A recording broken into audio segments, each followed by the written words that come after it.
इस वीडियो में हम लोग जे बी प्रिस्टले का एक फेमस ऐसे डिस्कस करेंगे जिसका नाम है ऑन डूइंग नथिंग। दोस्तों ये फेमस ऐसे है, मेरे कॉलेज के सिलेबस में था। मैं आपको ढंग से समझाने की कोशिश करूंगा इसकी समरी। चलिए शुरू करते हैं, मिलता हूं इस वीडियो के एंड में। जे बी प्रिस्टले का कमाल का ऐसे ऑन डूइंग नथिंग। वो इस ऐसे में लिखते हैं, मेरा एक दोस्त है जो बेहद आलसी किस्म का आदमी है और यॉर्कशायर फेल्स नाम की जगह पर पहाड़ियों के बीच में उसने छोटा सा अपना घर बना रखा है। रेलवे स्टेशन से कोई 10 मील दूर होगा उसका घर। मैं उसके वहाँ रुका हुआ था।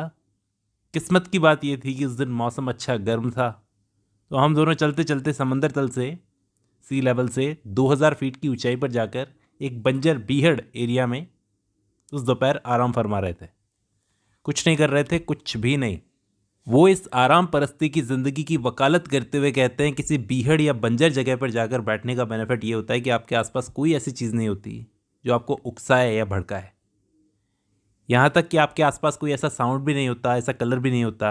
बीहड़ जैसी जगह पर ना तो आपको कलर मिलेगा, कलर नहीं मिलेगा तो कोई पेड़ पौधे नहीं होंगे, तो कोई जानवर भी नहीं होगा, ना फूल खिलेंगे, ना चिड़िया चहचहाएगी।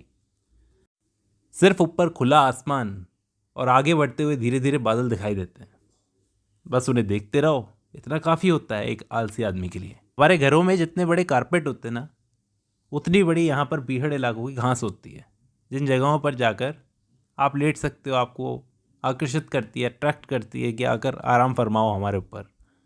राइटर बोलते हैं कि सेम चीज़ हमने न जाने कितने ही दिनों तक वहाँ पर जाके की। बस जाते थे, माल फूकते थे, सैंडविच खाते थे, चॉकलेट बार्स खाते थे, एक दूसरे को एक दो आइडियाज़ जो दिमाग में है वो भी शेयर कर देते थे, बहता हुआ पानी पीते थे। लेकिन ज़्यादातर समय हमारा कुछ भी नहीं करते हुए गुजरता था।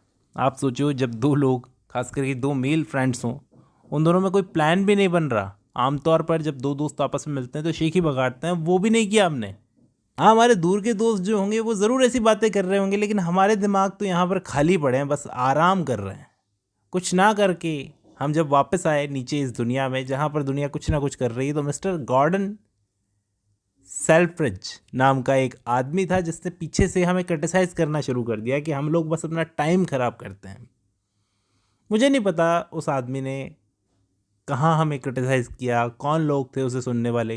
मैं बस इतना जानता हूँ कि वो आदमी सेल्फ्रिज, उसने एक दफ़ा कहा था कि उसे दुनिया में सबसे ज़्यादा नफ़रत है आलस से, लेज़ीनेस। दुनिया में सबसे बुरी चीज़ों में से एक चीज़ होती है आलस, और जिससे उसे सबसे ज़्यादा नफ़रत है। लेकिन उस आदमी ने एक तरह से जजमेंट पास कर दिया उन सभी लोगों पर जो लोग अपना टाइम वेस्ट करते हैं। ऐसे तो वो आदमी वैसे डायरेक्टली हमारा नाम नहीं लेता, लेकिन उसके दिमाग में हर वक्त जब आलस की बात आती है तो हम दोनों ही होते हैं। मिस्टर सेल्फ्रिज को कौन समझाए कि वो एक ऐसा आदमी है जिसने पहले ही अपने दिमाग में मान लिया है कि आलस गलत चीज़ है, उसे कुछ भी बोलना बेकार ही होगा। लेकिन यहाँ पर ऐसे में वो लिखते हैं, कुछ ना करना कोई बुरी बात नहीं है। देखो, दुनिया की सारी बुराइयों की जो जड़ है ना, वो ऐसा नेचर होता है जिसमें कुछ ना कुछ करते रहना हर वक्त शामिल होता है। जैसे शैतान का बिहेवियर है, सैटन की बात करते हैं, कुछ ना कुछ करते रहना। और शैतान ही बुराई करता है आलस की। मैं दावा करता हूँ हेल में एक ऐसी जगह नहीं होगी जहाँ पर किसी को कुछ ना करने की परमिशन हो, कुछ नहीं करना।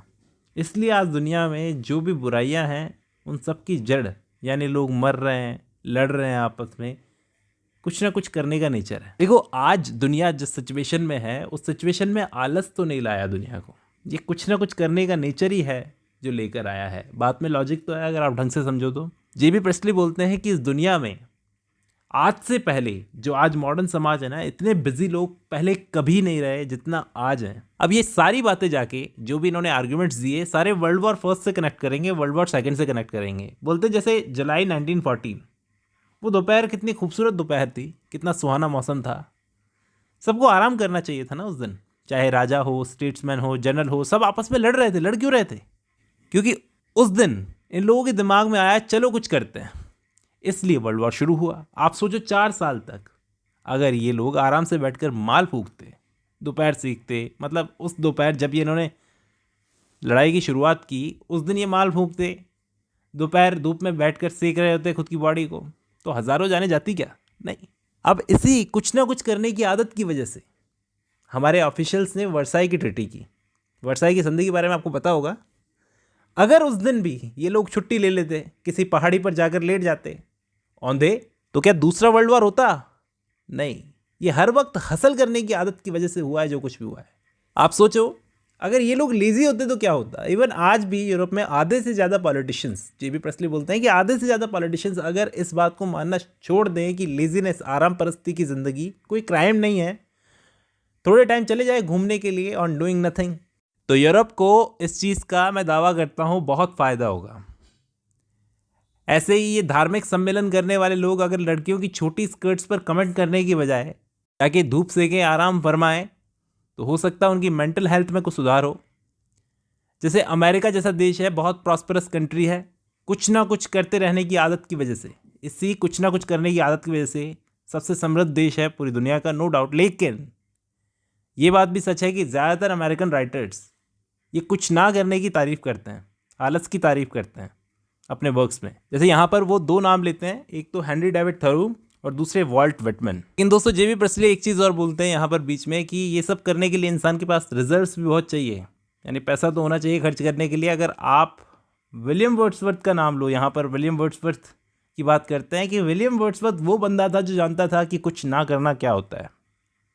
ये सब चीज़ें आप फील करोगे उनकी पोएम्स में। अगर आज विलियम वर्ड्सवर्थ जिंदा होते ना, तो ये जो मिस्टर सेल्फ्रिज जो बोल रहे हैं ना, इनके कान खींचते। क्यों भाई, तू कुछ ना करने को गलत क्यों मानता है रे? बल्कि यहाँ पर राइटर बोलते हैं कि हम जैसे लोगों को देखकर तो विलियम वर्ड्सवर्थ कविताएं लिखते, सोनेट्स लिखते कि ये लोग देखो कुछ नहीं कर रहे हैं, ये लोग सही कर रहे हैं, तुम भी कुछ नहीं करो। आज की दुनिया अगर उनकी पोइट्री पढ़ती, ऐसी पोइट्री पढ़ती, तो शायद इस बात से एग्री नहीं करती और उनकी कविताएं इतनी खास नहीं होती, क्योंकि एक्सेप्ट ही नहीं कर सकती ये दुनिया कुछ ना करना। उम्मीद कर रहा हूँ आपको ये ऐसे समझ में आया होगा। दोस्तों आज की इस वीडियो में इतना ही।